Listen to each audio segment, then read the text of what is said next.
Hello friends, welcome to Rajneet medical education. इस lecture में हम डिस्कस करेंगे seizures. So let's start the video. So seizures क्या होता है? सीजर्स नर्वस सिस्टम का डिसऑर्डर है। सबसे पहले सीजर्स की डेफिनेशन देख लेते हैं क्या होता है। तो देखो, seizures occurs due to over excitation of neurons in the brain. Neurons क्या है? हमारे ब्रेन के सेल्स हैं। तो न्यूरॉन्स क्या करते हैं? आपस में कम्युनिकेट करते हैं। एक न्यूरॉन दूसरे न्यूरॉन के साथ कम्युनिकेट करता है। अभी हम देखेंगे कि कैसे एक न्यूरॉन में जो इलेक्ट्रिकल सिग्नल है या फिर इलेक्ट्रिकल इंपल्स है वो ट्रांसमिट होती है और दूसरे न्यूरॉन तक कैसे जाती है। तो आपस में ये कम्युनिकेट कैसे करते हैं। तो न्यूरॉन्स बेसिकली क्या है? एक्साइटेटरी सेल्स हैं। इनमें इनहिबिशन भी होती है, हर टाइम एक्साइटेशन इनमें नहीं रहती। लेकिन सीजर्स में क्या होता है कि ये जो न्यूरॉन्स है ये ओवर एक्साइट हो जाते हैं। तो इसमें ओवर एक्साइटेशन हो जाती है। इनमें जो एक्साइटेशन है वो अनकंट्रोल्ड हो जाती है in the brain, leading to sudden uncontrolled discharge of electrical activity in the brain. तो ब्रेन में क्या हो जाता है? बहुत ज्यादा इलेक्ट्रिकल एक्टिविटी सडनली अनकंट्रोल्ड हो जाती है। तो बेसिकली सीजर्स क्यों होते हैं? क्योंकि न्यूरॉन्स जो हैं वो एक साथ ओवर एक्साइट हो जाते हैं, जिससे ब्रेन में बहुत ज़्यादा इलेक्ट्रिकल एक्टिविटी हो जाती है, जिसकी वजह से क्या होता है? एबनॉर्मेलिटीज इन मसल कंट्रोल। तो ज़्यादातर सीजर में क्या होता है? मसल्स इन्वॉल्व होते हैं, तो मसल्स अनकंट्रोल मूवमेंट शो करते हैं। सेंसेशन, डिफरेंट सेंसेशंस आती हैं, एबनॉर्मल सेंसेशंस आती हैं, बिहेवियर चेंज होता है और लेवल ऑफ कॉन्शियसनेस भी इम्पेयर्ड होता है। तो मोस्टली सीजर में क्या होता है कि कॉन्शियस नहीं रहता पर्सन। कुछ सीजर्स में होता है कि पर्सन अवेयर रहता है। वो भी हम पढ़ेंगे कि कौन से सीजर्स में कॉन्शियसनेस रहती है और कौन से में पर्सन जो है अनकॉन्शियस रहता है। तो सीजर्स क्यों होता है अभी हम देख लेते हैं। तो अभी रफली हम एक न्यूरॉन का डायग्राम ड्रॉ करते हैं। तो ये क्या है? न्यूरॉन का सेल बॉडी है, ये डेंड्राइट्स है, ये लॉन्ग एक्सोन है एंड ये क्या है? एक्सोन टर्मिनल है। अब रेस्ट पर जब न्यूरॉन होता है, मतलब जब इसमें कुछ भी एक्टिविटी नहीं हो रही होती, मतलब इसमें इलेक्ट्रिकल इंपल्स कुछ भी ट्रांसमिट नहीं हो रही, तब उस टाइम पर रेस्ट पर जब न्यूरॉन होता है तब उस स्टेट को हम क्या बोलते हैं? Polarise state. पोलराइज स्टेट में क्या होता है कि जो न्यूरॉन है उसका इनसाइड क्या होता है? नेगेटिव होता है और आउटसाइड क्या होता है? ज़्यादा पॉजिटिव होता है। जैसे ही कोई भी ट्रिगर आता है जिससे जो न्यूरॉन है वो ट्रिगर होता है और नर्व इंपल्स जनरेट होना स्टार्ट होता है, तो क्या होता है कि जो सोडियम चैनल है वो ओपन होते हैं। सोडियम पोटेशियम चैनल्स होते हैं सेल के अंदर। तो न्यूरॉन में भी ऐसे ही सोडियम चैनल ओपन होते हैं, जिसकी वजह से सोडियम जो है वो अंदर आना स्टार्ट हो जाता है। जब सोडियम अंदर आना स्टार्ट होता है सेल के अंदर, सोडियम का इनफ्लक्स होता है सोडियम चैनल ओपन होने के कारण। तो ये जो नेगेटिव है, क्योंकि सोडियम पॉजिटिव है, तो ये नेगेटिव जो है वो पॉजिटिव में चेंज हो जाता है। मतलब जो न्यूरॉन के अंदर नेगेटिव था रेस्ट पे, वो अब क्या होने लग जाता है? पॉजिटिव होने लग जाता है। तो जैसे ही न्यूरॉन अंदर से पॉजिटिव होने लग जाता है तो क्या होता है कि इलेक्ट्रिकल सिग्नल ट्रांसमिट होता है। उस टाइम पर न्यूरॉन में क्या होगा कि इलेक्ट्रिकल इंपल्स ट्रांसमिट होगी, मतलब न्यूरॉन क्या हो गया? इलेक्ट्रिकली एक्टिव हो जाता है। उस टाइम पर न्यूरॉन में इलेक्ट्रिकल सिग्नल ट्रांसमिट होगा। तो इस स्टेट को हम क्या बोलते हैं? डीपोलराइज स्टेट बोलते हैं। तो ये डीपोलराइज स्टेट मतलब कि कब होता है? जब न्यूरॉन के अंदर पॉजिटिविटी बढ़ती है नेगेटिविटी के बजाय, जबकि न्यूरॉन रेस्ट पर कैसा होता है? अंदर से नेगेटिव ज़्यादा होता है। तो ये सोडियम चैनल ओपन होने के कारण होता है कि जो न्यूरॉन है वो रेस्ट से क्या हो जाता है? एक्टिव हो जाता है, उसमें इलेक्ट्रिकल इंपल्स ट्रांसमिट हो जाती है, मतलब जिसको हम क्या बोलते हैं? एक्शन पोटेंशियल का जनरेट होना। मतलब कि अब न्यूरॉन क्या कर रहा है? फायर कर रहा है। तो न्यूरॉन के फायर करने का मतलब क्या है कि अब ये जो इलेक्ट्रिकल सिग्नल है वो यहां से लेके यहां तक ट्रांसमिट हुआ। अब ये जो सिग्नल है, इलेक्ट्रिकल इंपल्स है, वो तो इलेक्ट्रिकल एक्टिविटी जो है न्यूरॉन के अंदर ट्रांसमिट होती है। तो जैसे ही इलेक्ट्रिकल एक्टिविटी एक्सोन टर्मिनल पर पहुंचती है, यहाँ पर क्या होते हैं? न्यूरोट्रांसमीटर्स होते हैं। और ये न्यूरोट्रांसमीटर्स किस में होते हैं? यहाँ पर कैविटीज होती हैं जिनके अंदर न्यूरोट्रांसमीटर्स होते हैं। अब ये न्यूरोट्रांसमीटर जैसे ही इलेक्ट्रिकल इंपल्स यहाँ पर आती है तो ये न्यूरोट्रांसमीटर रिलीज हो जाते हैं। कहाँ पर रिलीज होते हैं? साइनेप्स में रिलीज हो जाते हैं। ये साइनेप्स है। अब साइनेप्स का क्या मतलब है कि यहाँ पर एक और न्यूरॉन प्रेजेंट है या फिर कोई और सेल प्रेजेंट है जो कि अब इस न्यूरोट्रांसमीटर को रिसीव करेगा और इस न्यूरॉन से इस न्यूरॉन तक जो मैसेज है वो पहुंच जाएगा। तो मतलब न्यूरॉन के जो अंदर है वो इलेक्ट्रिकल इंपल्स जाती है और दूसरे न्यूरॉन के अंदर भी इलेक्ट्रिकल इंपल्स जाएगी, लेकिन जब इलेक्ट्रिकल इंपल्स इस न्यूरॉन के या फिर किसी भी न्यूरॉन के एक्सॉन टर्मिनल तक पहुंचेगी तो न्यूरोट्रांसमीटर रिलीज होते हैं साइनेप्स में, जो कि केमिकल मैसेंजर्स होते हैं, और ये केमिकल मैसेंजर दूसरे न्यूरॉन को एक्टिवेट करता है। अब ये इस तरह से जो है न्यूरॉन एक न्यूरॉन के साथ, दूसरे न्यूरॉन के साथ, या फिर एक न्यूरॉन दूसरे सेल के साथ कम्युनिकेट करता है, मतलब कि सिग्नल को आगे भेजता है। मतलब कि फायर होते हैं, एक न्यूरॉन फायर हुआ, फिर दूसरा न्यूरॉन फायर हुआ। कैसे हुआ? ये इलेक्ट्रिकल इंपल्स गई पहले न्यूरॉन के बीच में और फिर साइनेप्स में क्या रिलीज हुआ? न्यूरोट्रांसमीटर रिलीज हुए। अब ये जो न्यूरोट्रांसमीटर है दो तरह के होते हैं, एक्साइटेटरी और इनहिबिटरी। एक्साइटेटरी वो न्यूरोट्रांसमीटर होते हैं जो कि दूसरे न्यूरॉन को एक्साइट करते हैं, मतलब दूसरे न्यूरॉन में भी इलेक्ट्रिकल इंपल्स को ट्रांसफर करते हैं। कुछ न्यूरोट्रांसमीटर इनहिबिटरी होते हैं। इनहिबिटरी मतलब इनहिबिट मतलब रोकना, तो वो दूसरे न्यूरॉन को रोकते हैं, मतलब दूसरे न्यूरॉन में इलेक्ट्रिकल इंपल्स को ट्रांसमिट नहीं होने देते। यहीं पर इलेक्ट्रिकल इंपल्स रुक जाती है, दूसरे न्यूरॉन को मैसेज नहीं जाता, सिग्नल नहीं जाता, मतलब कि दूसरा न्यूरॉन जो है फायर नहीं होता इनहिबिटरी न्यूरोट्रांसमीटर के रिलीज होने से। वेयरएज जो एक्साइटेटरी न्यूरोट्रांसमीटर है वो मेन न्यूरोट्रांसमीटर कौन सा है? ग्लूटामेट। तो ग्लूटामेट मेन न्यूरोट्रांसमीटर है, कौन सा? एक्साइटेटरी। तो ये एक्साइट करता है दूसरे न्यूरॉन को, मतलब दूसरे न्यूरॉन को भी फायर करता है। अब इनहिबिटरी न्यूरोट्रांसमीटर कौन सा होता है? जो दूसरे न्यूरॉन को फायर नहीं करता, मतलब दूसरे न्यूरॉन को काम करता है, शांत करता है। वो कौन सा है? मेन गाबा है। गाबा कौन सा होता है neurotransmitter? Gamma amino butyric acid, जो कि क्या है? इनहिबिटरी न्यूरोट्रांसमीटर है। नॉर्मली क्या होता है कि एक न्यूरॉन दूसरे न्यूरॉन से कम्युनिकेट करता है, या तो एक्साइटेटरी न्यूरोट्रांसमीटर के थ्रू, मतलब दूसरे न्यूरॉन को भी फायर करेगा, या फिर इनहिबिटरी न्यूरोट्रांसमीटर के थ्रू, मतलब दूसरे न्यूरॉन को शांत करेगा। तो अगर फायर करेगा मतलब मैसेज आगे जाएगा, तो जैसे कि हमारे मसल्स मूव हो रहे हैं, और अगर शांत करेगा तो मतलब काम कर देगा, मतलब आगे मैसेज नहीं जाएगा, मसल मूव नहीं होगा। तो नॉर्मली इन दोनों का बैलेंस रहता है, गाबा का और ग्लूटामेट का, मतलब एक्साइटेटरी न्यूरोट्रांसमीटर का और इनहिबिटरी न्यूरोट्रांसमीटर का क्या रहता है? एक बैलेंस रहता है। अब सीजर्स में क्या होता है? सीजर में क्या होता है कि ये जो न्यूरॉन है ये एक साथ फायर करते हैं, एक साथ एक्साइटेड हो जाते हैं, एक साथ एक्साइटेटरी न्यूरोट्रांसमीटर के रिलीज होने से ये एक्साइटेड हो जाते हैं और एक साथ सारे फायर करते हैं एक चेन रिएक्शन के थ्रू। मतलब कि जैसे ये वाला फायर हुआ तो ये भी फायर हुआ, इसके साथ वाला भी फायर हुआ, यहाँ भी फायरिंग हुई, यहाँ भी फायरिंग हुई, तो ये ग्रुप ऑफ न्यूरॉन्स क्या है? फायर करना स्टार्ट कर दिया इन्होंने अनकंट्रोलेबली, मतलब अनकंट्रोल्ड वे में ये सारे ही न्यूरॉन्स एक साथ फायर होने लगे। तो मतलब सारे न्यूरॉन्स एक साथ इलेक्ट्रिकल एक्टिविटी को जनरेट कर रहे हैं, एक साथ इलेक्ट्रिकल सिग्नल पास कर रहे हैं ब्रेन में। तो ब्रेन का वो एरिया क्या हो गया? हाईली इलेक्ट्रिकल इंपल्स वहां पर जनरेट हो रही हैं। तो अगर वो ब्रेन का एरिया ज़्यादा एक्टिव हो रहा है तो कोई ना कोई जो हमारा बॉडी पार्ट है वो भी ज़्यादा एक्टिव हो जाएगा। तो यहाँ पर क्या होता है सीजर्स में कि ये जो गाबा और ग्लूटामेट है इन दोनों का जो बैलेंस नॉर्मली रहता है ताकि ओवर एक्साइटेशन ना हो। नॉर्मली क्या होता है कि अगर ग्लूटामेट एक्साइट कर रहा है तो गाबा क्या करता है? बैलेंस करके रखता है ताकि ओवर एक्साइटेशन ना हो। लेकिन यहाँ पर ये बैलेंस क्या हो जाता है? इम्बैलेंस हो जाता है। यहाँ पर जो ग्लूटामेट है उसकी एक्टिविटी बढ़ जाती है, जबकि जो गाबा इनहिबिटरी न्यूरोट्रांसमीटर है उसकी एक्टिविटी कम हो जाती है, जिसकी वजह से क्या होता है कि ओवर एक्साइटेशन हो जाती है।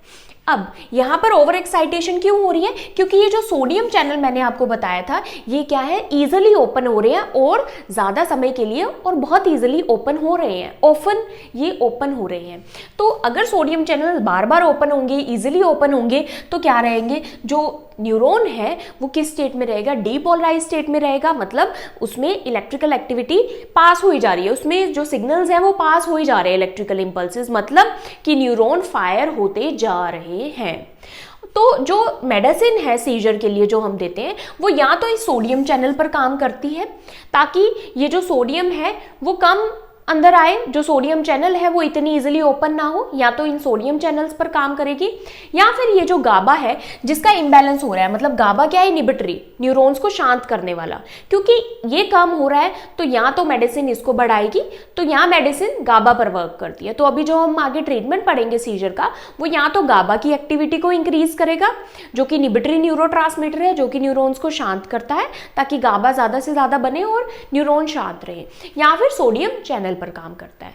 तो बेसिकली यहाँ पर सीजर में क्या हो रहा है, अभी हम पैथोफिजियोलॉजी पढ़ते हैं कि नॉर्मली क्या होता है कि जो ब्रेन के न्यूरॉन्स हैं वो इलेक्ट्रिकल इंपल्स को फायर करते हैं कंट्रोल्ड वे में, मतलब जो न्यूरॉन्स हैं कंट्रोल्ड वे में फायर होते हैं। इन सीजर में क्या होता है, एबनॉर्मल और अनकंट्रोल्ड या फिर एक्सेसिव न्यूरोनल फायरिंग होती है ब्रेन में। क्यों होती है एक्सेसिव न्यूरोनल फायरिंग? क्योंकि अभी मैंने बताया कि जो ग्लूटामेट और गाबा है वो नॉर्मली एक बैलेंस मेंटेन करके रखते हैं कि अगर न्यूरॉन एक्साइट हो रहे हैं, मतलब उनमें जो इलेक्ट्रिकल इंपल्सेस है वो ट्रांसमिट हो रही हैं या फिर न्यूरॉन फायर हो रहे हैं, तो बहुत ज़्यादा ओवर एक्साइटेड ना हो जाए, तो गाबा उन पर एक बैलेंस बना के रखता है ग्लूटामेट के ऊपर। अब hyper excitability of neurons due to imbalance between excitatory, तो ग्लूटामेट क्या है, एक्साइटेटरी न्यूरोट्रांसमीटर है, और इनहिबिटरी गाबा न्यूरोट्रांसमीटर, दोनों के बीच में क्या हो गया, इम्बैलेंस हो गया, जिसकी वजह से क्या हो रहा है, हाइपर एक्साइटेबिलिटी हो रही है। अब इम्बैलेंस क्या हो गया, इनहिबिटरी कंट्रोल का लॉस हो गया। इनहिबिटरी कंट्रोल का लॉस होने का मतलब है कि ये जो गाबा न्यूरोट्रांसमीटर है इसका लेवल कम हुआ है और एक्साइटेटरी का बढ़ा हुआ है। अब इसका कम होगा तो ऑटोमेटिकली क्या होगा, एक्साइटेटरी बढ़ा रहेगा, जिसकी वजह से न्यूरॉन्स ओवर एक्साइट या फिर हाइपर एक्साइटेबिलिटी होगी। तो न्यूरॉन्स क्या है, फायर करते हैं रेपिटेटिवली एंड सिंक्रोनसली। रेपिटेटिवली का मतलब बार बार, और सिंक्रोनसली का मतलब है कि बहुत सारे न्यूरॉन्स एक साथ फायर करते हैं सीजर्स में। तो एक साथ फायर करने का मतलब है कि एक चेन रिएक्शन के थ्रू, जैसे एक न्यूरॉन फायर हुआ तो आसपास के न्यूरॉन क्या है, एकदम से फायर होना साथ में ही स्टार्ट हो गए एक ग्रुप की तरह। जबकि एक बैलेंस होता है कि एक न्यूरॉन ने इसको सिग्नल दिया, देन आगे कहीं ना कहीं वो सिग्नल रुक जाता है कभी ना कभी। लेकिन यहाँ पर क्या हो रहा है कि हाइपर एक्साइटेबिलिटी हो रही है, सिग्नल्स रुक नहीं रहे और एक साथ सारे जो न्यूरॉन्स हैं वो फायर कर रहे हैं, जिनको क्या बोलते हैं, सिंक्रोनसली।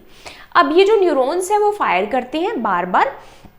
अब न्यूरॉन्स जो हैं हो सकता है एक जगह पर फायर कर रहे हो सकता है कई जगह पर एक साथ फायर कर रहे हो, वो अभी हम आगे पढ़ेंगे जनरलाइज्ड और फोकल सीजर में। अब इससे क्या होता है, आयन का बैलेंस इम्बैलेंस होता है। इम्बैलेंस क्यों हुआ, अभी मैंने आपको बताया कि सोडियम पोटेशियम पंप का यहाँ पर रोल है कि न्यूरॉन्स जब एक्साइट होता है तो क्या होता है कि सोडियम का इन्फ्लक्स होता है, सोडियम अंदर आता है, जिसको डीपोलराइजेशन बोलते हैं, जिससे न्यूरॉन अंदर से क्या हो जाता है, पॉजिटिव हो जाता है, जिसकी वजह से वो फायर करता है या एक्शन पोटेंशियल जनरेट होता है। तो सोडियम पोटेशियम इनफ्लक्स होता है, सोडियम का अंदर आना इनफ्लक्स, और पोटेशियम इफ्लक्स मतलब पोटेशियम का बाहर जाना, जिससे क्या होता है जो रेस्टिंग मेम्ब्रेन पोटेंशियल है वो डिस्टर्ब हो जाती है। रेस्ट पर कैसा होता है, न्यूरॉन अंदर से नेगेटिव होता है, जबकि यहाँ पर क्या होगा, सोडियम का इन्फ्लक्स होने की वजह से, क्योंकि 3 सोडियम अंदर आते हैं 2 सोडियम बाहर जाते हैं, तो सोडियम का अंदर ज्यादा आना जिससे पॉजिटिविटी अंदर बढ़ती है और ये इम्बैलेंस बना रहता है। सोडियम जो चैनल्स हैं वो जल्दी जल्दी ओपन होते हैं। फोकल सीजर क्या होता है, जो कि ब्रेन के एक एरिया में होता है, मतलब एक ही हेमिस्फीयर में होता है। 2 हेमिस्फीयर होते हैं ब्रेन के, जो सेरिब्रल हेमिस्फीयर है, फोकल एक ही हेमिस्फीयर में होगा। जनरलाइज क्या होंगे, दोनों हेमिस्फीयर में जो न्यूरॉन्स है वो एक्साइट होंगे एक साथ। इंक्रीज मेटाबॉलिक डिमांड, जब न्यूरॉन्स बहुत ज्यादा एक्साइट होते हैं तो एनर्जी लगती है, एटीपी बहुत ज्यादा लगती है, जिससे मेटाबॉलिक डिमांड बढ़ती है। तो उससे क्या होता है, हाइपोक्सिया, ब्रेन को ऑक्सीजन कम मिलती है। लैक्टिक एसिडोसिस, लैक्टिक एसिड का जमा होने लग जाता है, मेटाबॉलिक एसिडोसिस की कंडीशन हो जाती है।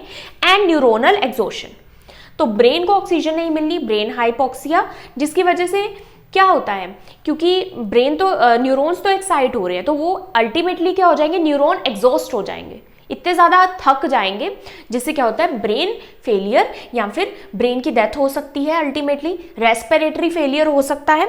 तो प्रोलॉन्ग सीजर्स, जिसको स्टेटस एपिलेप्टिकस बोलते हैं, अभी मैं आपको डिफरेंस बताती हूँ, उसमें क्या होता है, न्यूरॉन का डैमेज हो जाता है, जिससे क्या हो जाता है, ड्यू टू एक्साइटोटॉक्सिसिटी, मतलब कि जो न्यूरॉन से बहुत ज़्यादा एक्साइट हो जाते हैं।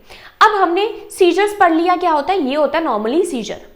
अब हर किसी को ये नहीं है कि एक पर्सन को अगर एक बार सीजर हुआ तो उसको हमेशा ही सीजर होगा, तो सीजर कुछ ऐसे होते हैं जो कि किसी रिवर्सिबल कोज की वजह से हो सकते हैं, मतलब कि उसको एक बार सीजर हुआ, जैसे कि चिल्ड्रन में बहुत कॉमन है फेब्राइल सीजर जिसको बोलते हैं कि हाई फीवर की वजह से सीजर होना, लेकिन वो एक रिवर्सिबल कोज है। जैसे ही चिल्ड्रन का जो या चाइल्ड का जो फीवर है वो ठीक हो जाएगा तो उसको सीजर दोबारा नहीं आएगा।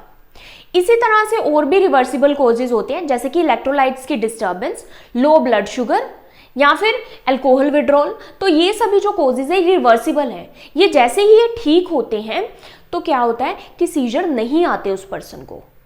अब कुछ कोजेज ऐसे होते हैं जो कि इरिवर्सिबल होते हैं, जैसे कि जेनेटिक कोज हो गया, कोई स्ट्रक्चरल कोज हो गया कि ब्रेन में कोई परमानेंट एबनॉर्मेलिटी है, परमानेंट कोई डैमेज हो चुका है, जिसकी वजह से ब्रेन की एक टेंडेंसी बन जाती है बार बार सीजर करने की। मतलब कि ब्रेन की एक टेंडेंसी हो गई है कि उसमें न्यूरॉन्स बार बार ओवर एक्साइट हो रहे हैं या फिर हाइपर एक्साइटेबल हो रहे हैं, तो उस पर्सन को बार बार सीजर्स आते हैं, जिसको हम क्या बोलते हैं, एपिलेप्सी। तो एपिलेप्सी क्या होता है, एक क्रोनिक ब्रेन कंडीशन। तो अगर किसी पर्सन को हम देखते हैं कि उसको सीजर्स आ रहे हैं, उसको सीजर्स आते हैं बार बार, या फिर उसको कभी भी सीजर्स आ सकते हैं, तो उस पर्सन को हम क्या बोलते हैं कि उसको एपिलेप्सी है। तो एपिलेप्सी की एक क्रोनिक कंडीशन है, मतलब काफी लंबे टाइम से ये चली आती है, with a permanent tendency to have recurrent unprovoked seizure, कि उस पर्सन को परमानेंट एक टेंडेंसी है कि उसको बार बार सीजर्स आ सकते हैं।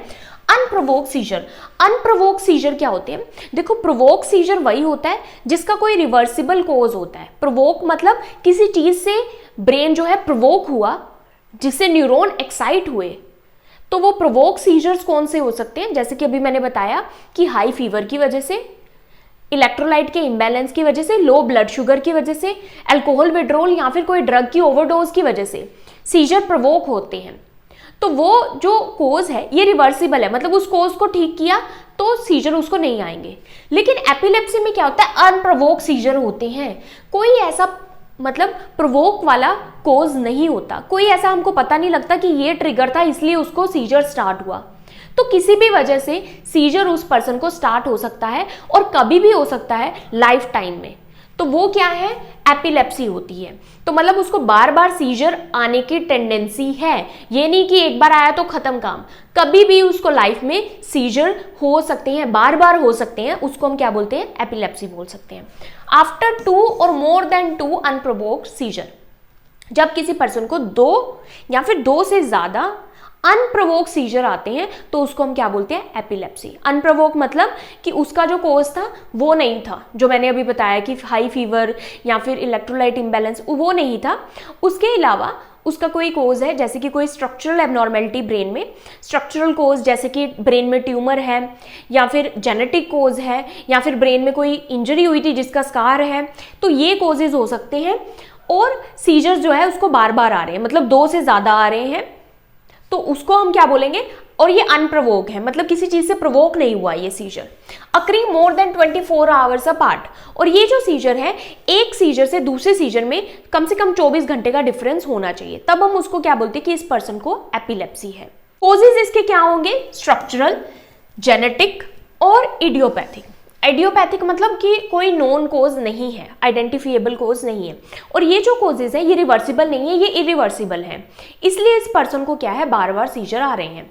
ये जो कोजेज है इनको हम ठीक नहीं कर सकते। स्टेटस एपिलेप्टिकस क्या होता है, अभी एपिलेप्सी और सीजर में आपको फर्क पता चला कि मतलब जो एपिलेप्सी है उस पर्सन को सीजर आते हैं, लेकिन जो सीजर है, जिस पर्सन को सीजर आया है, जरूरी नहीं कि वो एपिलेप्सी ही है। सीजर जो है अनप्रोवोक्ड और प्रोवोक्ड, अनप्रोवोक्ड सीजर्स आ रहे हैं, 2 से ज्यादा बार आ रहे हैं और 24 घंटे का डिफरेंस है, बार बार उस पर्सन को आ रहे हैं, तो वो क्या है, एपिलेप्सी है, जिसका अनप्रोवोक्ड कोज है।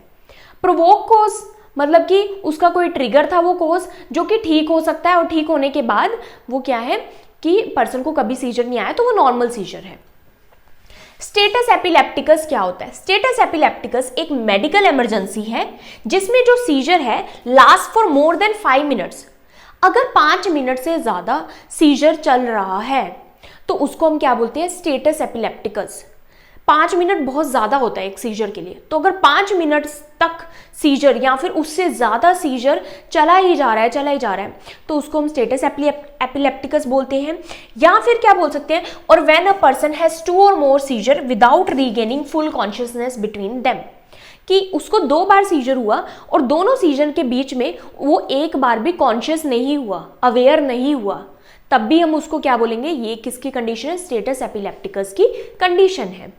इफ अनट्रीटेड बियॉन्ड 30 मिनट्स, और अगर 30 मिनट हो गए हैं ऐसा होते होते, और अगर 30 मिनट तक भी हमने ट्रीट नहीं किया तो क्या होगा, can cause irreversible neuronal injury, क्योंकि इतने लंबे टाइम तक उसको सीजर चला आ रहा है और वो कॉन्शियसनेस उसकी गेन नहीं हो रही, तो मेटाबॉलिक डिमांड बढ़ गई ब्रेन की, क्योंकि न्यूरॉन्स को तो एनर्जी चाहिए ही ना, तो ब्रेन को क्या हो जाएगा, हाइपोक्सिया हो जाएगा, उसको ऑक्सीजन की कमी हो जाएगी, जिससे परमानेंट न्यूरॉन्स की इंजरी हो जाएगी, रेस्पिरेटरी फेलियर हो जाएगा। जब भी सीजर्स आते हैं तो रेस्पिरेटरी मसल्स भी इन्वॉल्व होती हैं, वो भी स्टिफ हो जाती हैं, जिसकी वजह से क्या होता है, रेस्पिरेटरी मसल इन्वॉल्व होते हैं, और अगर 5 मिनट से ज़्यादा और अगर हम 30 मिनट्स तक उसको ट्रीट नहीं कर रहे तो रेस्पिरेटरी फेलियर हो सकता है और पर्सन की डेथ हो सकती है। तो स्टेटस एपिलेप्टिकस क्या है, एक मेडिकल इमरजेंसी है, इसका ट्रीटमेंट अभी हम आगे पढ़ेंगे।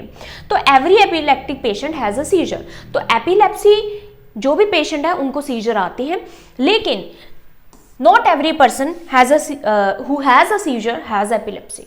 हर पर्सन जिसको कभी ना कभी सीजर आया है, जरूरी नहीं कि उसको एपिलेप्सी ही है। तो अभी हमने पैथोफिजियोलॉजी पढ़ लिया, सीजर देख लिया, एपिलेप्सी देख लिया क्या होता है, और एपिलेप्टिक स्टेटस एपिलेप्टिक भी देख लिया कि क्या होता है। अब कोजेस क्या है सीजर के, तो कोजेस इलेक्ट्रोलाइट एंड मेटाबॉलिक हो सकते हैं, मतलब इलेक्ट्रोलाइट्स के डिस्टर्बेंस की वजह से, मेटाबॉलिक डिस्टर्बेंस की वजह से। तो हाइपोग्लाइसीमिया, लो ब्लड शुगर होना भी सीजर को ट्रिगर कर सकता है। हाइपोनेट्रीमिया, लो सोडियम होना, सोडियम भी क्या करता है, न्यूरॉन की जो एक्साइटेबिलिटी उसको बैलेंस करने में हेल्प करता है, तो लो सोडियम होना भी ट्रिगर कर सकता है। हाइपोकैल्सीमिया, कैल्शियम का लो होना, कैल्शियम भी न्यूरॉन की जो मेम्ब्रेन है उनको मेंटेन करता है, उसका जो मेम्ब्रेन पोटेंशियल है उसको मेंटेन करने में हेल्प करता है, तो लो कैल्शियम की वजह से भी। यूरेमिया मतलब कि अगर किडनी फेलियर है, किडनी फेलियर की वजह से क्या होता है, यूरिया जैसा जो वेस्ट है जो कि बॉडी से बाहर निकलना चाहिए, जब वो ब्लड में एक्यूमुलेट होता है तो क्या कर सकता है, सीजर को ट्रिगर कर सकता है, ब्रेन के न्यूरॉन्स को ट्रिगर कर सकता है। अब जो बोल्ड में है वो तो है इरिवर्सिबल कोजेस, कि इनको रिवर्स नहीं किया जा सकता, लेकिन ये जो कोजेस है इनको रिवर्स किया जाता है, इनको ट्रीट करके सीजर्स को ठीक किया जा सकता है। अब इन्फेक्शियस कोज भी हो सकता है, जैसे कि मेनिंजाइटिस और एनसेफेलाइटिस। तो मेनिंजिस की इन्फ्लामेशन जो कि ब्रेन की कवरिंग है, एनसेफेलाइटिस ब्रेन की इन्फ्लामेशन, अगर ब्रेन में इन्फ्लामेशन होती है, इन्फेक्शन होता है तो वो भी सीजर को ट्रिगर करता है। तो अगर इनको अर्ली ट्रीटमेंट दिया जाए तो ये भी रिवर्सिबल कोजेज हैं, मतलब सीजर को ठीक किया जा सकता है। लेकिन अगर काफ़ी लंबा टाइम हो गया है और न्यूरॉन्स का डैमेज हो चुका है तो वो एक टेंडेंसी बन जाती है सीजर्स की। अब स्ट्रक्चरल कोजेस जैसे कि ब्रेन में ट्यूमर होना, हेड ट्रॉमा कोई हुआ था जिसकी वजह से ब्रेन इंजरी, स्कार हो गया है, न्यूरॉन्स कुछ डैमेज हुए हैं, स्ट्रोक, तो ये कोजेस क्या है, ये रिवर्सिबल कोज नहीं है, ये परमानेंट टेंडेंसी कर देते हैं ब्रेन में सीजर्स की। टॉक्सिक जैसे कि अल्कोहल अब्यूज और विड्रॉल, अगर कोई बहुत ज़्यादा अल्कोहल कंज्यूम कर लेता है या फिर एकदम से अल्कोहल विड्रॉल करता है तो भी क्या होता है, सीजर्स हो सकते हैं। ये भी रिवर्सिबल कोजेज हैं, मतलब इनका भी ट्रीटमेंट है और जब पेशेंट ठीक हो जाता है तो सीजर्स भी ठीक हो जाते हैं। ड्रग ओवरडोज और विड्रॉल, किसी चीज़ का ड्रग ओवरडोज लेना, जो भी रिक्रिएशनल ड्रग्स हैं अगर उनकी ओवरडोज हो जाती है या फिर सडनली विड्रॉल करते हैं तो भी सीजर्स होते हैं। जेनेटिक कोजेज जिसको आइडियोपैथिक एपिलेप्सी कहते हैं, जो कि फैमिलीज में भी रन करती है, तो ये भी इरिवर्सिबल कोज है। अदर क्या हो सकते हैं, जैसे कि फीवर, हाई फीवर की वजह से जो चिल्ड्रन में फेब्राइल सीजर्स देखने को मिलते हैं, फीवर ठीक हो जाता है तो ये भी रिवर्स हो जाता है, मतलब फिर उनको सीजर्स नहीं होते। फ्लैशिंग लाइट्स, जिनको सीजर्स की टेंडेंसी होती है तो उनको फ्लैशिंग लाइट्स अगर फ्लैश करे तो उससे भी सीजर्स हो जाते हैं, स्ट्रेस से हो जाते हैं, स्लीप अगर प्रॉपर नहीं है, न्यूरो डिजेनरेटिव डिसऑर्डर्स जैसे कि अल्जाइमर्स या फिर मल्टीपल स्क्लेरोसिस में भी सीजर्स हो सकते हैं। अब उसके पास 2 टाइप के सीजर आते हैं, एक होता है जनरलाइज सीजर, एक होता है फोकल सीजर। तो ये डिपेंड करता है कि लोकेशन कहाँ पर है न्यूरॉन्स का, जहाँ पर न्यूरॉन हाइपर एक्साइटेबल हो रहे हैं वो लोकेशन कहाँ पर है और किस एक्सटेंट तक वो न्यूरोनल इलेक्ट्रिकल जो एक्टिविटी है वो कहाँ तक जा रही है। तो दो टाइप के होते हैं, देखो एक होता है फोकल सीजर। तो फोकल तो नाम से ही पता लग रहा है कि एक जगह फोकस है, तो फोकल सीजर एक ही हेमिस्फीयर में होता है ब्रेन के, तो ये है सपोज फोकल सीजर। और दूसरा होता है जनरलाइज सीजर। जनरलाइज सीजर क्या होता है कि ब्रेन के दोनों हेमिस्फीयर में, तो इधर भी है उधर भी है, दोनों हेमिस्फीयर में है। तो अब देखो जनरलाइज सीजर में क्या हो रहा है कि यहां पर ग्रुप ऑफ न्यूरॉन्स है दोनों हेमिस्फीयर में जो कि एक साथ फायर कर रहे हैं, इसको हम क्या बोलेंगे, जनरलाइज सीजर। तो जनरलाइज सीजर में क्या होता है कि पेशेंट जो है वो अनकॉन्शियस हो जाता है ड्यूरिंग सीजर, वो अवेयर नहीं रहता। वेयर एज फोकल सीजर में क्या होता है कि पेशेंट अवेयर रह सकता है। वो भी दो टाइप का है कि एक में क्या है कि अवेयर नहीं भी रहता, लेकिन एक में क्या है कि फोकल सीजर में जो पेशेंट है वो अवेयर रहता है। अब जनरलाइज सीजर क्या होता है, बोथ हेमिस्फीयर में, दोनों हेमिस्फीयर में एक साथ स्टार्ट होता है, साइमल्टेनियसली कॉन्शियसनेस इंपेयर्ड या फिर लॉस्ट हो जाती है। फोकल सीजर जिसको पार्शियल सीजर भी बोलते हैं, ये एक ही स्पेसिफिक एरिया में ब्रेन में स्टार्ट होता है और यूजुअली क्या है टेम्पोरल लोब या फिर फ्रंटल लोब इसमें अफेक्ट होता है। Seizures can spread to both hemisphere. अब यहाँ पर ये नहीं है कि फोकल सीजर यहीं पर रहेगा, समटाइम्स क्या होता है ये फोकल सीजर दोनों हेमिस्फीयर में ये जो स्प्रेड हो सकता है, तो फिर वो क्या बन जाएगा, जनरलाइज सीजर बन जाएगा, जिसको हम क्या बोलते हैं secondary generalisation of focal seizure. अब जनरलाइज सीजर के भी फर्दर टाइप्स हैं जो कि बहुत इंपॉर्टेंट है। सबसे पहले आता है टोनिक सीजर। टोनिक, यहाँ पर टोन से क्या मतलब है, मसल टोन की बात हो रही है। यहाँ पर जो टोन है मसल की वो बहुत ज्यादा इंक्रीज हो जाती है, इसलिए इसको टोनिक सीजर कहते हैं।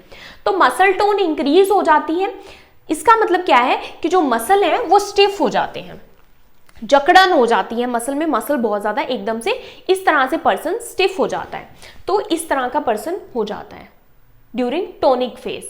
तो मसल बिल्कुल स्टिफ हो गए, तो इसमें आर्च भी आ जाती है बॉडी में। इसलिए arms legs extended without jerking, इसमें कोई भी जर्क नहीं होता, इसमें मसल्स जो है जर्क नहीं करते, मसल शेक नहीं करते, ये आप कह सकते हैं। तो जर्क का मतलब क्या है, मसल का शेक करना, तो इसमें जर्किंग नहीं होती, सिर्फ मसल की टोन इंक्रीज हो जाती है, इसलिए इसको टोनिक सीजर बोलते हैं। और मसल जो है बहुत ज्यादा स्टिफ हो जाती हैं, लेग्स और आर्म्स जो है वो एक्सटेंड हो सकती हैं। कॉन्शियसनेस इसमें लॉस हो जाती है क्योंकि ये जनरलाइज सीजर है। अब ये मोटर टाइप है, मतलब इसमें मसल जो है इन्वॉल्व होती है, मसल स्टिफ हो जाती है। क्लोनिक सीजर में क्या होता है, क्लोनिक सीजर का मतलब है कि repeated rhythmic jerking movements of limbs, इसमें जो आर्म्स और लेग्स जो है वो जर्क करती हैं, मतलब वो शेक करती हैं। कॉन्शियसनेस इज लॉस्ट, या फिर फेस भी शेक कर सकता है, फेस के भी कुछ मसल्स जो है शेक कर सकते हैं, यहां भी कॉन्शियसनेस लॉस हो जाती है। ड्यूरेशन टॉनिक सीजर की 1 मिनट से कम रहती है और क्लोनिक सीजर की 1 से 2 मिनट तक रहती है। ये भी मोटर है, इसमें भी मसल जो है इन्वॉल्व होते हैं क्योंकि मसल जर्क कर रहे हैं। तीसरा आता है टोनिक क्लोनिक, इसमें टोनिक भी इन्वॉल्व होता है, क्लोनिक सीजर भी इन्वॉल्व होता है, जिसको ग्रैंड मल भी बोलते हैं। ग्रैंड मल क्या है, फ्रेंच ये टर्म्स है, ग्रैंड मल मतलब मैसिव सीजर। तो सबसे जो ड्रामेटिक सीजर है वो क्या है, टोनिक क्लोनिक सीजर ही सबसे ड्रामेटिक है, जो कि देखने में बहुत ही ड्रामेटिक लगता है। ड्रामेटिक का मतलब ये नहीं है कि पर्सन ड्रामा कर रहा है, ड्रामेटिक का मतलब है कि वो जो सीजर है वो बहुत ज़्यादा सीवियर होता है, तो पर्सन को है इंजरी बहुत इजीली हो सकती है। तो ये क्या है, टोनिक क्लोनिक सीजर है। अब इसमें क्या होता है, टोनिक फेज आएगा सबसे पहले, फिर क्लोनिक फेज आएगा। इसमें टोनिक फेज 10 to 20 सेकेंड का होता है, वही टोनिक फेज में क्या होता है, मसल स्टिफ हो जाते हैं, मसल टोन इंक्रीज हो जाती है। तो sudden stiffening of body and limbs, तो एकदम से पेशेंट के जो मसल हैं वो स्टिफ हो जाएंगे। अब जब पेशेंट के जो मसल्स हैं वो स्टिफ हो जाएंगे तो वो एकदम से गिर सकता है, तो फॉल हो जाता है, पेशेंट फॉल हो जाते हैं। पेशेंट फॉल्स इफ स्टैंडिंग, अगर वो खड़े हैं तो वो एकदम से गिर जाते हैं पेशेंट, तो यहाँ पर क्या है, इंजरी हो जाती है, इंजरी रिस्क बढ़ जाता है। Loss of consciousness, consciousness loss हो जाती है। रेस्पिरेटरी मसल भी स्टिफ हो जाते हैं। अब देखो मसल की स्टिफनेस हो रही है तो रेस्पिरेटरी मसल भी स्टिफ होंगे, कॉन्ट्रैक्ट होंगे, तो टेम्पररी जो ब्रीदिंग है वो स्टॉप हो जाती है। पॉसिबल इक्टल क्राई, इक्टल का मतलब होता है, देखो इक्टल होता है सीजर, पोस्ट इक्टल होता है सीजर के बाद, प्री इक्टल होता है सीजर के पहले। तो इसमें क्या होता है, इक्टल क्राई। इक्टल क्राई का मतलब है कि क्योंकि जो वोकल कॉर्ड्स हैं और जो रेस्पिरेटरी मसल है वो स्टिफ हो गई है, कॉन्ट्रैक्ट हो गई है, तो पर्सन या तो चिल्लाएगा, स्क्रीमिंग करेगा, या फिर रोएगा, क्राई, जिसको मतलब एग्जैक्टली वो रोना भी नहीं होता क्योंकि मसल कॉन्ट्रैक्ट हो रही है, तो इस वजह से ऐसा सुनाई देता है, जिसको क्या बोलते हैं, इक्टल क्राई। साइनोसिस, ब्लूइश हो जाएगा क्योंकि टेम्पररी जो ब्रीदिंग है वो स्टॉप हो गई है। जॉ क्लेंचिंग, टंग बाइटिंग। जॉ क्लेंचिंग मतलब ये जो जॉ वाले जो मसल है ये भी स्टिफ हो जाएंगे, तो इस तरह से क्लेंच करेगा पर्सन, इस तरह से जॉ क्लेंचिंग इसको बोलते हैं, जिसकी वजह से टंग भी बाइट हो सकती है। Eyes rolls upwards and pupil dilate. Eyes जो है अपवर्ड इस तरह से रोल हो जाती हैं ऊपर की तरफ, और प्यूपिल जो है वो डायलेट हो जाते हैं आईज के, तो ये भी आई मसल जो है उनमें कॉन्ट्रैक्शन के कारण होता है।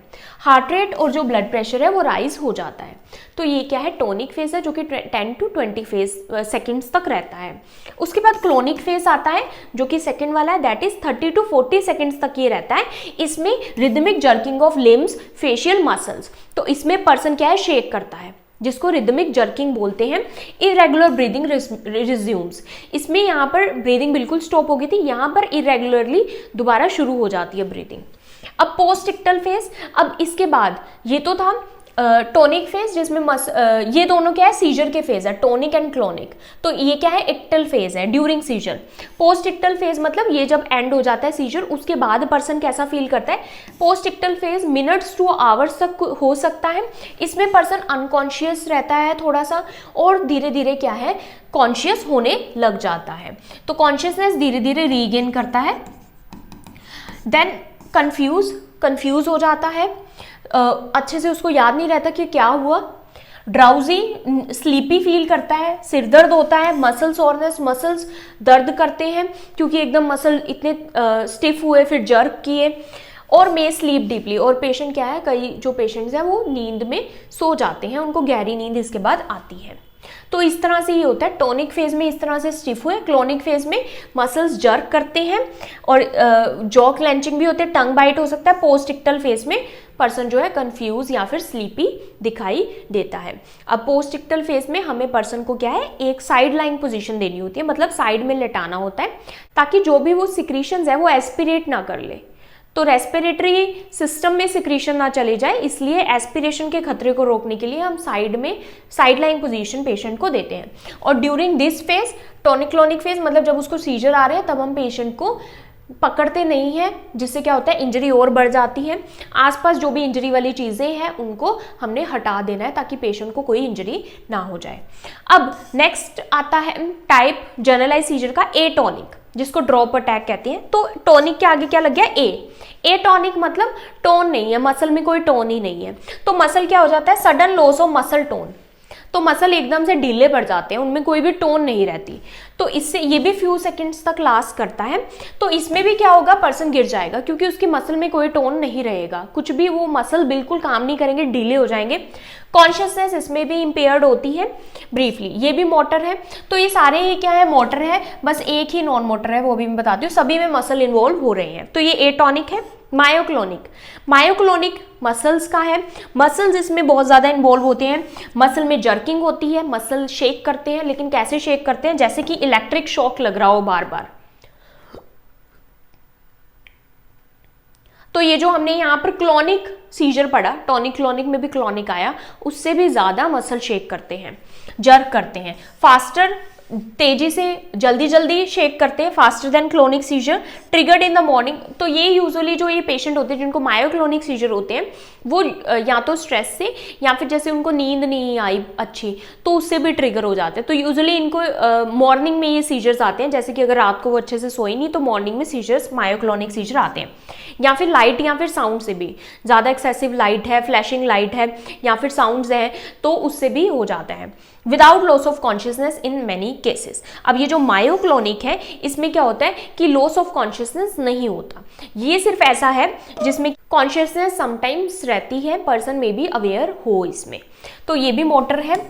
लास्ट आता है जनरलाइज सीजर का type, absence seizure. Absence seizure क्या बोलते हैं, इसको पैटिट मल बोलते हैं। पैटिट मल का फ्रेंच में मतलब है माइनर सीजर, ग्रैंड मल का मतलब है मेजर सीजर। तो टॉनिक क्लोनिक ऑब्वियसली क्या है, मेजर सीजर माना जाता है। तो एब्सेंट सीजर का मतलब यहाँ पर एब्सेंस क्यों बोला गया है, क्योंकि यहाँ पर एक्चुअल में मसल जो है वो इन्वॉल्व नहीं हो रही।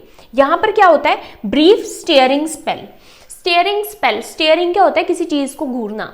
तो यहाँ पर जो पर्सन है वो क्या रहेगा, ब्रेन उसका अवेयर नहीं रहता, उसको कुछ पता नहीं क्या हो रहा है, वो एकदम देखने लग जाएगा एक जगह पर, तो एक जगह पर घूरने लग जाएगा। और ये यूजुअली बच्चों में होता है। तो चिल्ड्रन को ये इस टाइप के सीजर होते हैं और उनको पता नहीं होता कि वो किसी चीज को घूर रहे हैं, तो वो एक चीज को घूरते हैं और उसके बाद थोड़े टाइम बाद वो जो एक्टिविटी कर रहे थे वो दोबारा वो करने लग जाते हैं, जो काम वो कर रहे थे वो करने लग जाते हैं। उनको पता भी नहीं होता कि उनको सीजर आया था और वो किसी चीज को घूर रहे थे, उनको बिल्कुल अवेयर वो इस चीज के लिए नहीं होते। 5 से 10 सेकेंड के लिए ये लास्ट करता है सिर्फ, इसमें कोई भी कन्वर्जेंस नहीं आते। कन्वर्जेंस मतलब कि ये जो सीजर्स हम बोल रहे हैं, मतलब कि जो मसल जो जर्क होते हैं इसको कन्वर्जेंस बोलते हैं, जब मसल शेक होते हैं, तो इसमें कन्वर्जेंस नहीं आते। नो पोस्टिक्टल फेज, यहाँ पर कोई पोस्टिक्टल फेज नहीं होता। पोस्टिक्टल मैंने आपको बताया, इक्टल फेज होता है ड्यूरिंग सीजर, पोस्टिक्टल होता है सीजर के बाद जो कंफ्यूजन वगैरह होती है। लेकिन यहाँ पर क्या होता है, सिर्फ इक्टल फेज होता है, मतलब उसको सीजर आया, सीजर कैसा आया, बस वो एक जगह पर घूरने लग जाएगा और उसका ब्रेन अवेयर उस चीज के लिए नहीं रहेगा। उसके बाद क्या होता है, अवेयरनेस अपने आप उसको रीगेन हो जाती है विदाउट रियलाइजिंग एनीथिंग हैपेंड। बच्चे को पता भी नहीं होता कि क्या हुआ था 5 से 10 सेकंड के लिए। चिल्ड्रन में ये कॉमन होता है, लेकिन जब टीचर्स इस टाइप के सीजर को देखती हैं और बच्चों को वो देखती हैं कि वो एक जगह पर घूर रहे हैं, तो उनको ऐसे लगता है कि इसको अटेंशन डेफिसिट डिसऑर्डर है, कि ये फोकस नहीं कर पाता। तो उसको या फिर बोल देते हैं डे ड्रीमिंग, कि वो दिन में सपने देख रहा है ये बच्चा, इसका तो ध्यान ही नहीं है। तो इस तरह से कई टीचर्स या फिर कुछ लोग इस चीज को मिसटेकन कर सकते हैं, कि किसी और चीज का नाम दे सकते हैं, लेकिन एक्चुअल में ये भी एक सीजर होता है, जो कि क्या है, एब्सेंट सीजर होता है और ये नॉन मोटर होता है, इसमें कोई भी मसल इन्वॉल्व नहीं हो रहा, तो ये भी सीजर है। अब उसके बाद आता है फोकल सीजर, जिसको पार्शियल सीजर भी कहते हैं। इसमें 2 टाइप आते हैं, simple partial and complex partial.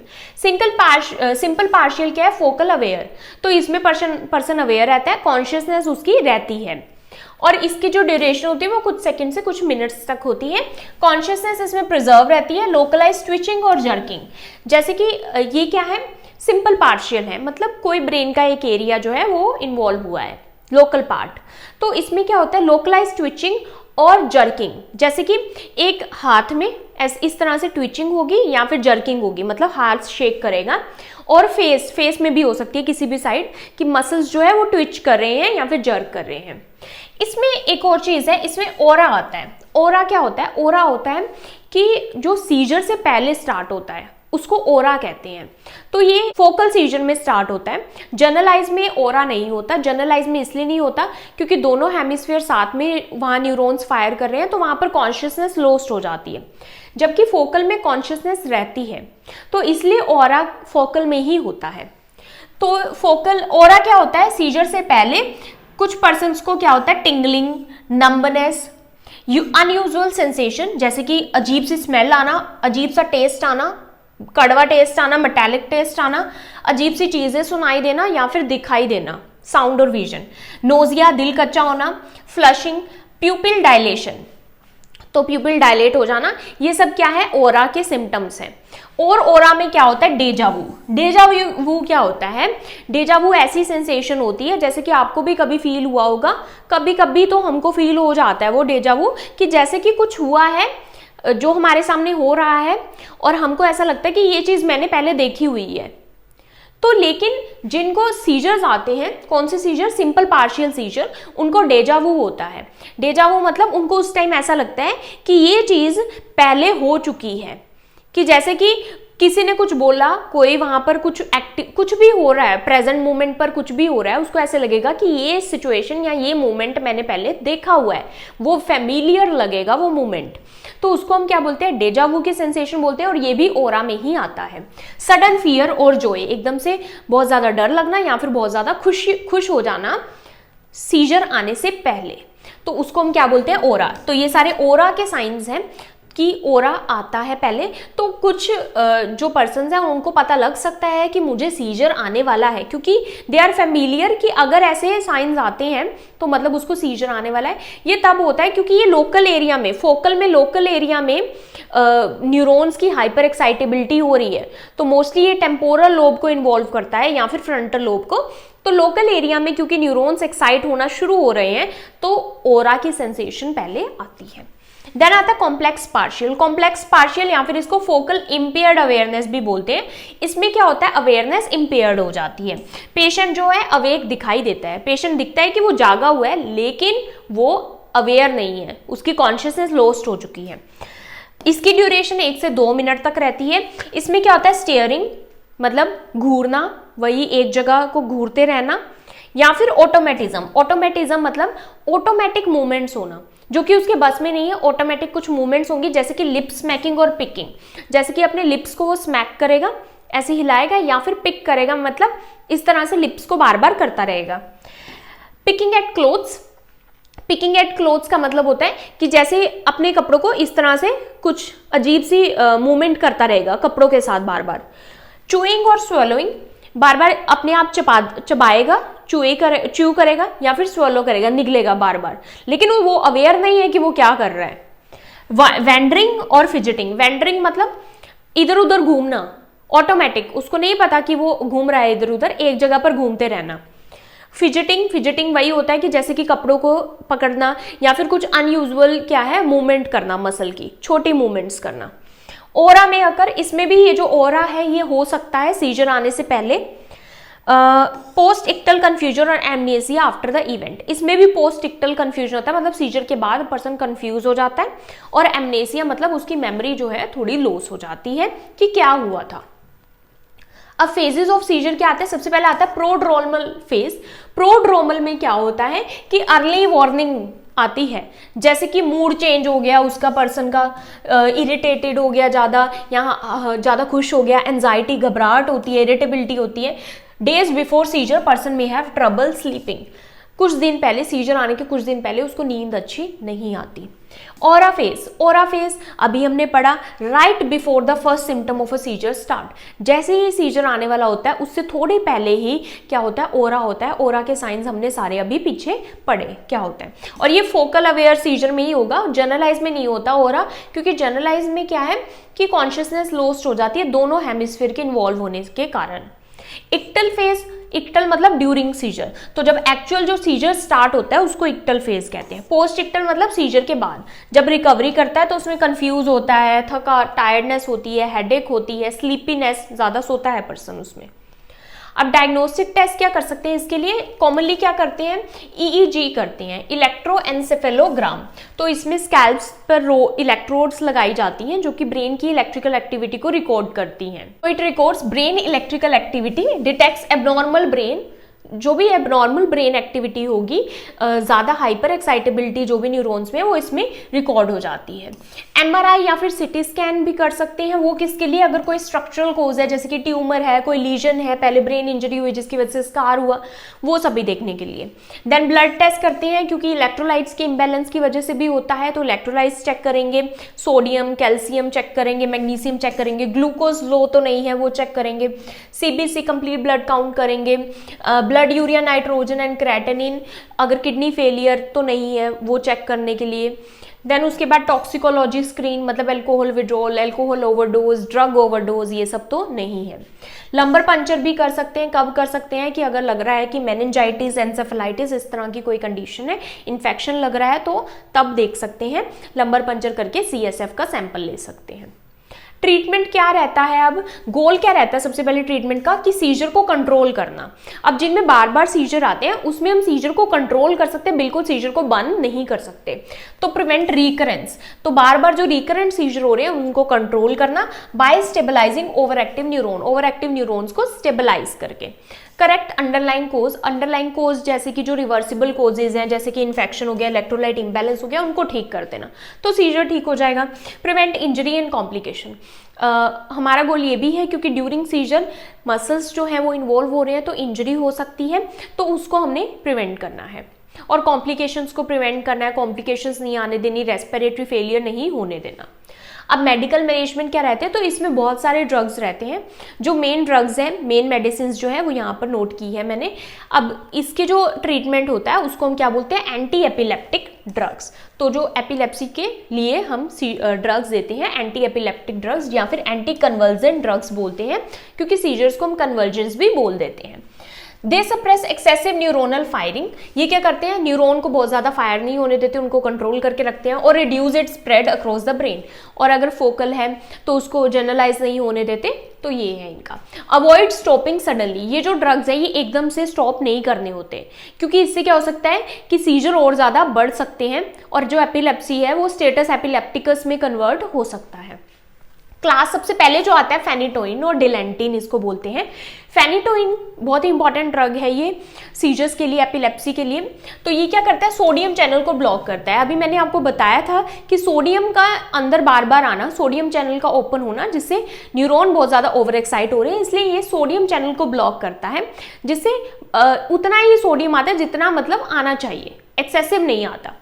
Stabilise neuronal membrane and limit seizure spread, तो ये सोडियम चैनल को ब्लॉक करके सीजर को कंट्रोल करता है। इसका थेरेप्यूटिक लेवल मेंटेन करना होता है 10 to 20 माइक्रोग्राम पर ml, तो ब्लड टेस्ट रेगुलर इसमें होते हैं। कोजेस गम हाइपरप्लेजिया, इसका जो साइड इफेक्ट वो क्या है, गम हाइपरप्लेजिया, मतलब गम्स में हाइपरप्लेजिया हो जाता है, जिससे गम्स जो है ब्लीडिंग कर सकते हैं। तो इसलिए पेशेंट को बोला जाता है कि आप सॉफ्ट टूथब्रश यूज करो और बहुत ज्यादा हार्ड चीज को च्यू मत करो, क्योंकि गम्स जो है इजिली ब्लीड हो सकते हैं। देन आता है कार्बामाजिपिन, कार्बामाजिपिन को टेग्रेटोल भी बोलते हैं। ये क्या करता है, सोडियम चैनल्स को अगेन ये भी ब्लॉक करता है। इसमें ये क्या कर सकता है, ए ग्रेनुलोसाइटोसिस कर सकता है, तो WBCs का काउंट कम हो सकता है, जिसकी वजह से इन्फेक्शन के चांसेस बढ़ सकते हैं, इसलिए मॉनिटर करना है WBCs के काउंट को। ग्रेप फ्रूट जूस इसमें अवॉइड करना होता है इस ड्रग के साथ, क्योंकि ये इस ड्रग की एक्टिविटी को और ज्यादा एनहांस कर देता है। वेल्प्रोइक एसिड और सोडियम वेल्प्रोइड, ये बहुत इंपॉर्टेंट ड्रग है, ये बहुत इंपॉर्टेंटली एपिलेप्सी में दिया जाता है। सोडियम वेल्प्रोइड या फिर वेल्प्रोइक एसिड, ये क्या करता है, गाबा को इंक्रीज करता है, गामा अमाइनो ब्यूटारिक एसिड की एक्टिविटी को इंक्रीज करता है, जो कि हमने पढ़ा था कि इनहिबिटरी न्यूरोट्रांसमीटर है, जिसका लेवल कम हो रहा है, जिसकी वजह से न्यूरॉन जो है बैलेंस नहीं हो पा रहे, ओवर एक्साइट हो रहे हैं, वो बैलेंस नहीं हो पा रहा, तो गाबा को इंक्रीज करते हैं। ये इसमें लीवर टॉक्सिसिटी कर सकता है, तो liver function and platelet count इसमें मॉनिटर करने होता है। टेराटोजेनिक होता है ये, तो प्रेगनेंसी में नहीं देना होता, जो फीटस है उसमें अब नॉर्मेलिटी ये कर सकता है। लेविट्रासेटम, जिसको कैप्रा भी बोलते हैं, ये भी इंपॉर्टेंट है, ये भी न्यूरोट्रांसमीटर के रिलीज को मॉड्यूलेट करता है, तो वही गाबा के बैलेंस को बना के रखता है। इसका जो इंट्रैक्शंस है वो कम है। मूड को मॉनिटर करने से मूड चेंज हो सकता है, जैसे कि इरिटेबिलिटी और डिप्रेशन इस ड्रग के साथ हो सकता है। Next is ethosuximide, use for absent seizure, ये एब्सेंट सीजर के लिए, जो कि हमने बच्चों में जो देखे थे कॉमनली है, उसके लिए ये ड्रग यूज होता है। Monitor for GI upset and dizziness के लिए मॉनिटर करना है। देन आता है बेंजोडाइजेपिन्स, अगेन वेरी इंपॉर्टेंट, इसमें आता है डायजेपाम, लोराजेपाम एंड मिडाजोलाम। तो बेंजोडाइजेपिन ये CNS डिप्रेसेंट भी होते हैं, ये भी गाबा की एक्टिविटी को इंक्रीज करते हैं और जो न्यूरॉन्स जो एक्साइटेबिलिटी है उसको डिक्रीज करते हैं। ये फास्ट एक्टिंग होते हैं, ये शॉर्ट टर्म यूज के लिए ही यूज करते हैं। तो लॉन्ग टर्म अगर जैसे कि एपिलेप्सी है किसी पर्सन को, तो ये लॉन्ग टर्म ड्रग नहीं है। लॉन्ग टर्म में ये आते हैं, जैसे कि वेल्प्रोइक एसिड हो गया, फेनिटोइन हो गया, ये शॉर्ट टर्म के लिए यूज किए जाते हैं। एक्यूट सीजर्स और स्टेटस एपिलेप्टिकस के लिए यूज किए जाते हैं। ये रेस्पिरेशन और सिडेशन जो है वो मॉनिटर करना है, क्योंकि CNS डिप्रेसेंट भी है। एंटीडोट इसका क्या है, फ्लूमेजेनिल। देन आता है बार्बिटूरेट्स, बार्बिटूरेट्स या फिर फिनोबार्बिटल, ये भी स्टेटस एपिलेप्टिकस के लिए यूज होता है, इंपॉर्टेंट है ये भी। बेंजोडाइजेपिन्स भी इंपॉर्टेंट है, तो ये दोनों स्टेटस एपिलेप्टिकस के लिए यूज होते हैं। डिप्रेस CNS इंक्रीज गाबा एक्टिविटी, अगेन ये भी गाबा की एक्टिविटी को इंक्रीज करता है, स्टिमुलेट करता है गाबा रिसेप्टर्स को, ताकि जितना भी गाबा अवेलेबल है वो रिसेप्टर्स पर जाकर एक्ट करे। Used when other drugs fail in status epilepticus, तो ये अगर बेंजोडाइजेपिन काम नहीं करे तब हम बार्बिटूरेट्स देते हैं स्टेटस एपिलेप्टिकस में। ये भी सेडेशन और डिप्रेशन कर सकता है। लॉन्ग टर्म यूज से विटामिन D डेफिशिएंसी हो सकती है, इसलिए विटामिन D सप्लीमेंट्स देने होते हैं। अब स्टेटस एपिलेप्टिकस क्योंकि एक इमरजेंसी है, स्टेटस एपिलेप्टिकस जैसे कि हमने पढ़ा था कि अगर किसी पर्सन को 5 मिनट से ज़्यादा सीजर आ रहे हैं या फिर 2 सीजर के बीच में उसको कॉन्शियसनेस नहीं आ रहा, अवेयर वो नहीं हो पा रहा, तो उसको हम स्टेटस एपिलेप्टिकस बोलते हैं। और 30 मिनट से ज़्यादा अगर स्टेटस एपिलेप्टिकस हो रहा है तो पर्सन की डेथ हो सकती है। तो इसमें हमने सबसे पहले एयरवे मेंटेन करना होता है क्योंकि रेस्पिरेटरी मसल इन्वॉल्व होते हैं सीजर्स में। तो ओपन एयरवे हमने देखना है, मेंटेन करना है। अगर ऑक्सीजन सैचुरेशन में कम आ रही है रीडिंग तो 100% ऑक्सीजन देनी है। ब्लड ग्लूकोज चेक करना है, अगर 60 से कम आ रहा है तो आईवी डेक्सट्रोज देंगे, 50 ml और 50% डेक्सट्रोज देते हैं। आईवी एक्सेस हमने साथ के साथ मेंटेन करना है। आईवी लाइन क्योंकि कुछ भी स्टार्ट हो सकता है, डेक्सट्रोज जैसे कि स्टार्ट कर सकते हैं अगर ब्लड ग्लूकोज कम है, और भी ड्रग्स देने जो कि आईवी जाएंगे। इमीडिएट ड्रग्स जो आते हैं, सबसे पहले फर्स्ट लाइन जो ड्रग्स आते हैं जिनको बेंजोडाइजेपिन्स बोलते हैं, ये क्या है, रैपिड एक्टिंग ड्रग्स हैं।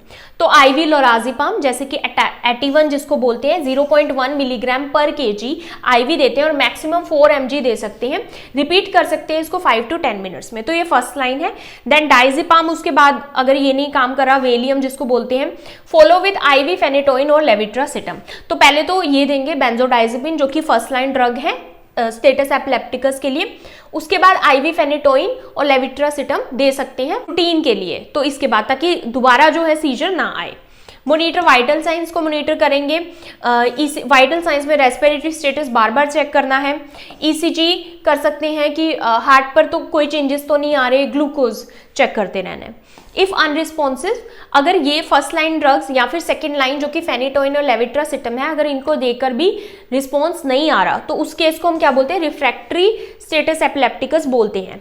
तो रिफ्रैक्टरी के केस में क्या होता है कि हम एनेस्थीसिया देते हैं, मिडाजोलाम या फिर प्रोपोफोल इन्फ्यूजन दे सकते हैं, और उसके बाद हम बारबिट्यूरेट स्टार्ट करते हैं। जैसे कि बारबिट्यूरेट सबसे लास्ट में स्टार्ट करना है अगर इनसे फर्क नहीं पड़ रहा, जैसे कि phenobarbital, pentobarbital and mechanical ventilate करेंगे, पेशेंट को इंट्यूबेट करेंगे। अब सर्जिकल मैनेजमेंट, कई बार इससे भी फर्क नहीं पड़ता तो सर्जरी करेंगे। तो सर्जरी तब करेंगे अगर मेडिकेशन से फर्क नहीं पड़ रहा। तो इसमें टेम्पोरल लोबेक्टमी करते हैं, मतलब टेम्पोरल जो लोब है उसमें कुछ पार्ट को रिमूव कर देते हैं जहां से सीजर एक्चुअली स्टार्ट होता है, जैसे कि फोकल सीजर में।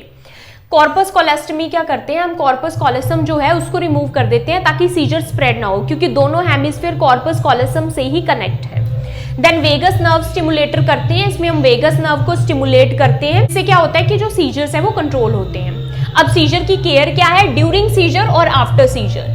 ड्यूरिंग सीजर क्या करते हैं, stay with the patient, patient के साथ ही रहना है, काम रहना है, प्रोटेक्ट फ्रॉम इंजरी से प्रोटेक्ट करना है, क्योंकि पेशेंट जो है जर्क कर रहा है, वो एकदम से फॉल हो रहा है, उसके आसपास कुछ ऐसा नहीं होना चाहिए जिससे उसको इंजरी हो। पेशेंट को रिस्ट्रेन नहीं करना, उसको पकड़ के नहीं रखना, इससे और ज्यादा इंजरी हो सकती है। Ease patient to the bed और फ्लोर, अगर पेशेंट खड़ा है तो उसको आराम से बेड पे या फिर फ्लोर पर लेटा दीजिए, उसके हेड के अंडर पिलो रखें ताकि हेड इंजरी ना हो। Turn the patient to a side line position, patient को दे देंगे जिससे एस्पिरेशन का रिस्क प्रिवेंट होगा। Don't insert anything in the mouth, mouth के अंदर कुछ नहीं डालना, इससे और इंजरी हो सकती है। ऑब्जर्व करना है टाइम, ड्यूरेशन, टाइप, क्योंकि जब भी हम डॉक्टर को बताएंगे तो हम बताएंगे किस टाइप का सीजर था, कितने टाइम तक चला, क्या ड्यूरेशन थी, और कॉन्शियसनेस इंपेयर्ड हुई थी या नहीं हुई थी, मसल इन्वॉल्व हुए थे या नहीं हुए थे। ऑक्सीजन एडमिनिस्टर करना है, अगर जरूरत पड़े सीजर को नेचुरली एंड होने दे, उसमें कुछ भी ना करे। आफ्टर सीजर पेशेंट को साइडलाइन पोजीशन में ही रखना है, वाइटल्स चेक करने हैं, respiratory rate, oxygen saturation, injury को असेस करना है कि टंग बाइट तो नहीं हो गया, हेड ट्रॉमा तो नहीं हो गया, पेशेंट को रीओरिएंट कराओ क्योंकि पेशेंट कॉन्फ्यूज हो सकता है। प्रोवाइड अ क्वाइट इन्वायरमेंट, काम शांति प्रोवाइड करो, पेशेंट को रेस्ट दो। अलो गिविंग फूड और फ्लूइड अंटिल फुली अलर्ट, जब तक पेशेंट फुली अलर्ट नहीं होता उसको कुछ भी पीने को या फिर खाने को नहीं दो, क्योंकि एस्पिरेट पेशेंट कर सकता है। So I hope आपको सीजर्स क्लियर हुए। If you understood this video then please like, subscribe and share to my channel. Thank you for watching.